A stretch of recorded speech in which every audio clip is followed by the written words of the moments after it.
Welcome to the archives of legend and lore. Every week I will bring a monster, humanoid, aberration, or some other being to the gaming table and put it in the spotlight, so to say. We'll discuss some of the lore and differences in additions, and possible ways to use them in your one-shot or campaign. I'll try not to bore you to undeath while I present for your approval the Lich. Second edition tells us that the Lich might be the most powerful form of undead known to exist. They will try to gain more power no matter the risk and have no interest in affairs of living, except when it will affect them or their pursuit. The Lich looks like a wight or a mummy, being gaunt and skeletal in form. Its eye sockets are black and empty except for fierce pinpoints of light that serves as their eyes. Not that it needs them. A Lich can see with normal vision in the darkest environments or the brightest lights. An aura of cold and darkness radiates from them, which drives fear and an ominous feeling into all that see it. They were originally created by high-level mages. A Lich was once a living creature, but has entered an unnatural existence now. In order to become a Lich, a phylactery must be created using an enchantment, magic jar, and a permanency and reincarnation spell. The phylactery can be almost any form of item, but must be of the highest craftsmanship and be worth no less than 1,500 gold per level of the mage. Once this is created, the aspiring Lich will have to concoct a potion of extreme toxicity and imbue it with wraith form, permanency, cone of cold, feign death, and animate dead spells. When the moon is full, why is it always when the moon is full? When the moon is full and the night dark as dark. Oh, wait, that's not it. So, when the moon is full, the potion is drunk. Instead of killing the wizard, it makes them undergo a transformation into, yep, you guessed it, a Lich.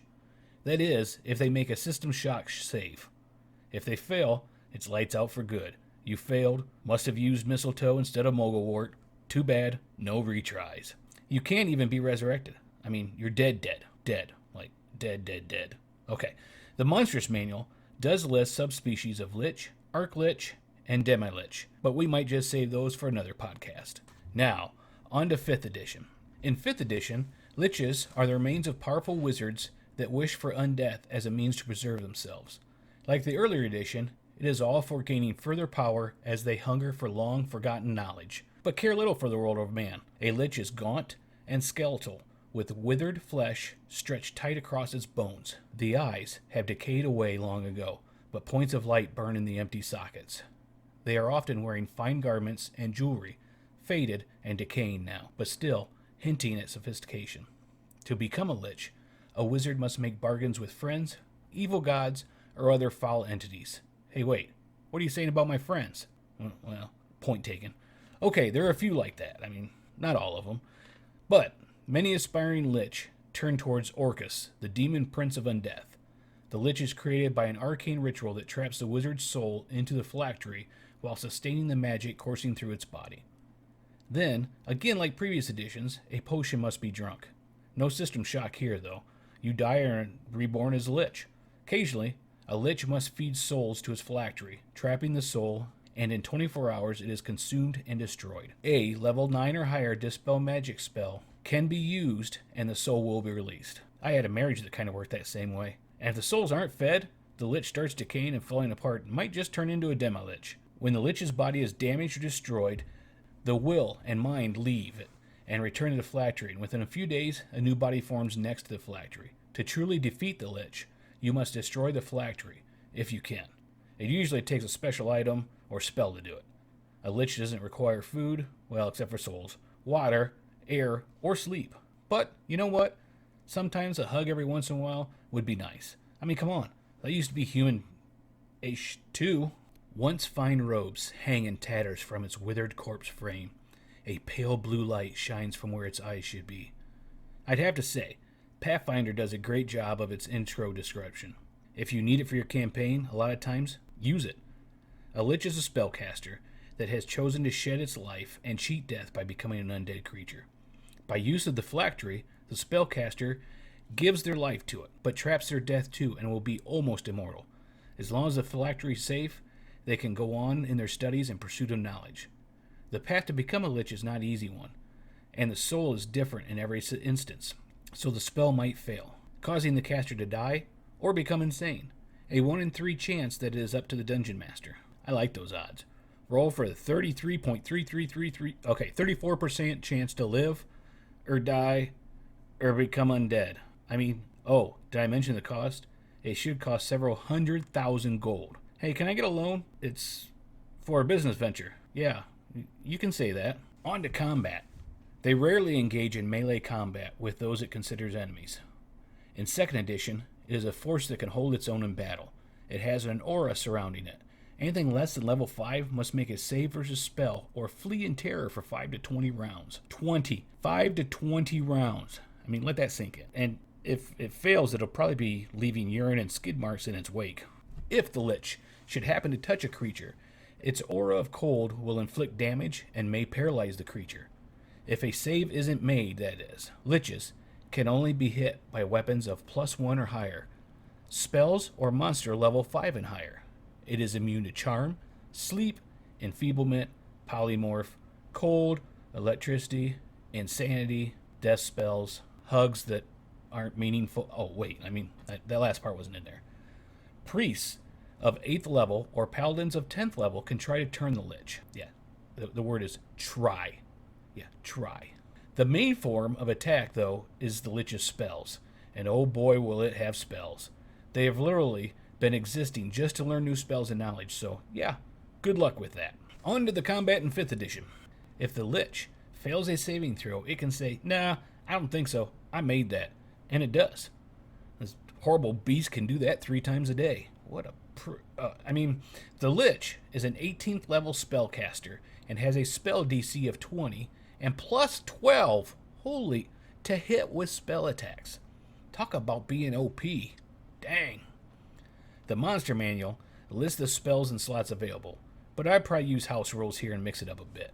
The Lich in this edition has advantage on saves against any effect that turns undead. They have a paralyzing touch that has a +12 to hit and a reach of 5 feet. The target must succeed a Constitution saving throw DC of 18 or be paralyzed for 1 minute. The Lich gets 3 legendary actions and can only be used one at a time on the end of another creature's turn. They reset at the beginning of the Lich's turn, too. Wow, that sucks. It has 4 choices. It can cast a cantrip. Pretty self-explanatory. Paralyzing touch. It costs 2 of the 3 actions and is the same as a normal melee attack. Frightening Gaze also uses 2 of the 3 actions, and it fixes its gaze on any creature within 10 feet. The target must succeed on a wisdom save or become frightened for 1 minute. If it does succeed, it is immune to the gaze for 24 hours. Yeah, that's a plus. The last one that uses all 3 of its actions is Disrupt Life. Yeah, already sounds bad, doesn't it?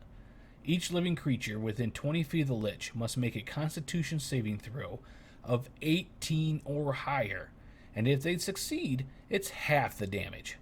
If they fail, they take full frontal attack of the 6d6 damage. Okay, so it really wasn't that horrible a spell, but some nice AoE damage. Pathfinder is a little different, as it always is, and sometimes a little refreshing. The Lich can use weapons as they normally would, but can take a touch attack. Its touch damages most creatures, but heals undead. Here, buddy, let me give you a pat on the back. Oh, it hurt? Sorry, I guess you played for the wrong team. It has listed spells that are prepared, but like I said earlier, mix it up on your own style. It also has pretty much the same paralyzing touch and fear aura as the other editions, so no need to rehash that here. Now, to the chaos sphere of fun we journey. Let's get creative and let the storming of brains commence. Scenario 1. Let's say you have a portal to close. It's letting undead or some foul thing into this realm from another one. A long-forgotten spell would have the power to close it, but as I mentioned, it is forgotten. Wait, there was one who knew it. Lord, insert name here. He was a great and powerful wizard and can still be found today. Wow, what luck this party has. Oh, wait, what's that you say? Oh yeah, that's right. He's a lich, residing in the tower in an old swamp. Glorious. Now, here you can play it in different ways, depending on the style of your party or players.